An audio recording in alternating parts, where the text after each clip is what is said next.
every match. Okay, it's been that. Yeah, well, it has been severe tonight then on that case. Yeah, if it's that on those numbers.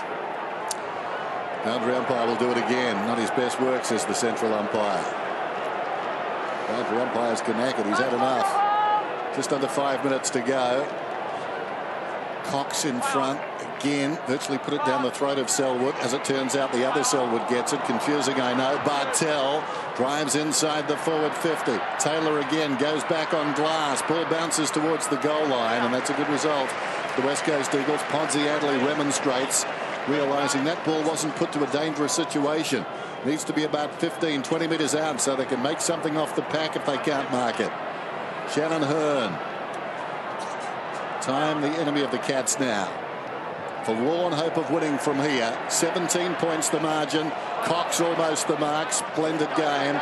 Bartel got right in his face, right in his grill, and knocked it out of bounds. We'll have a throw in. Who's got his nose in front? Cox or Nat Nui for all Australian, do you reckon, right now? Play them both. Johnson, well done, sweeping the ball forward. Another clearance for him. Off the ground by Stokes, getting the ball forward. Podsiadly's been pretty good. That ball just eluded Stokes. Hams, Stokes getting down low. Hams again, tapped it back cleverly. Gaff, high ball, and sitting underneath Duncan should take it, and he does. So one last chance, you reckon, for Geelong. They need 3 goals. They need to create quickly. And Duncan, that's one he'd love to take back. It's the late in the game. Better get it forward quickly. Kick that one. Bartel was actually on his own in the centre square, but got to swivel ahead and have a look inside before you drive it in long, just to make sure there's no one clear inside. Asking so much of Walker. Cox slaps it down in front. Walker did well. Chased the ball, was pushed in the back. He'll get a free kick. So Walker, not much time here, but he can't rush. That's the conundrum. He needs to just settle himself, kick it, and who knows. I say you should put the ball on the ground and roll it back until you're ready to kick, because when the ball's on the ground, time on is in play. Well, I was watching a game the other day where that didn't seem to work. Yeah. There's Walker. Maybe the umpire forgot. That's a lovely kick. Well, there's still a pulse. Walker puts it through. Clock stops. 102.91. We do this to you every time, Lee. What's your theory? And right now, there's plenty of time, isn't there? Plenty of time, yes. Well, every set of clearance now is just vital, isn't it? Well, the other theory is also first team to 100 points wins, and that makes it pretty difficult for the Cats. But there is time, no doubt about it. And I think what it does too, it makes the team in front get a bit nervous now. I think particularly when you're playing Geelong, because you just know that they have won a few games from this situation in recent years. So Selwood marshalling the troops here. Geelong with time. Centre clearance important. West Coast may get a little nervy here. And the Cats, well, we know they've got 9 lives. Well done by Nat Nui. But Geelong quickly on to Selwood. And it's holding the... No, not holding the ball. The umpire's whistle actually came to his mouth. And again, it'll be a ball up. So the ball was not clear. If the ball hadn't been knocked clear, clearly the umpire was going to ping the guy on the bottom of the pack. I'll tell you who it was. It was about 4 bodies. I don't know who was on the bottom of the pack. So Geelong, can they conjure something here? Selwood working hard. Off the ground, Shuey's been important. Lynch front spot. Still with Lynch. Little gift to Nat Nui. Well, this will bring the house down. He's 48 metres out. It's careful. It's long. It's a goal. That's a push. It's a free kick. It's a free kick.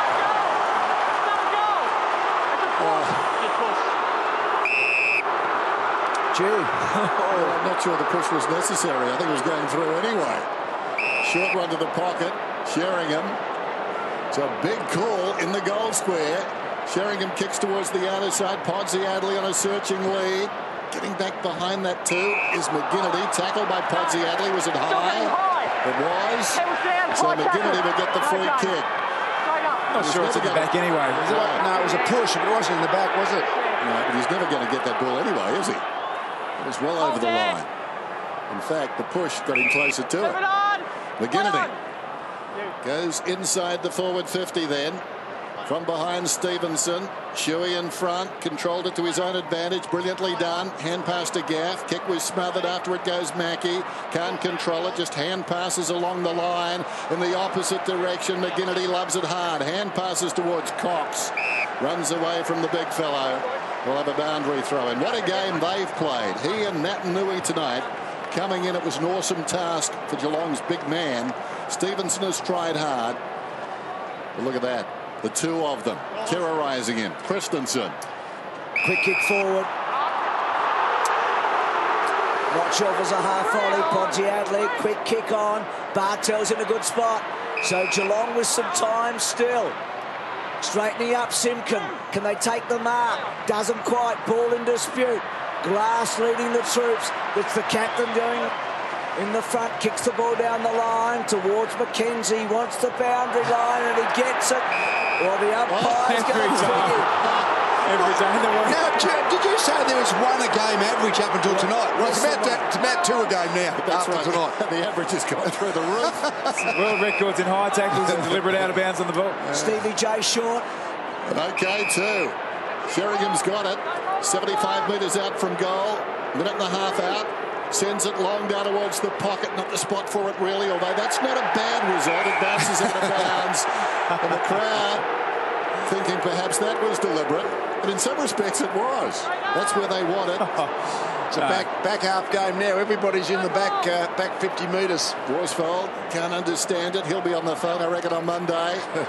Close to the boundary line after the fist.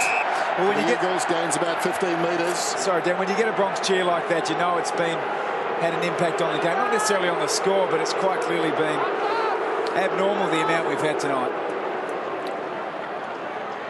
So another contested boundary throw in. Sheringham went in hard. Bartell's handball taken by Christensen, winds it up, and that one is bouncing on a boundary throw in. So every time that ball goes out, you're going to hear that roar. Well, Geelong, one stoppage away from maybe a goal and still a chance. Can they get a clear bit of footy? Where's Stevie J where you really need him? Here he is, down low, he gets a free kick. Well called. Whenever there's a situation like that, you look for Bartel or Johnson or Selwood. One of them seems to impose themselves on the game in these Willie goes straight. And this is the kick he doesn't like, Lee. He hates these. So if he kicks this, Geelong is still a chance. It's not going to be a goal. He's missed it. Didn't make the distance, actually. It was a tired kick, that one. A really fatigued kick. I mean, he's only had to kick the ball 35 metres and didn't make the distance. With justification, you'd have to say. Cox in front.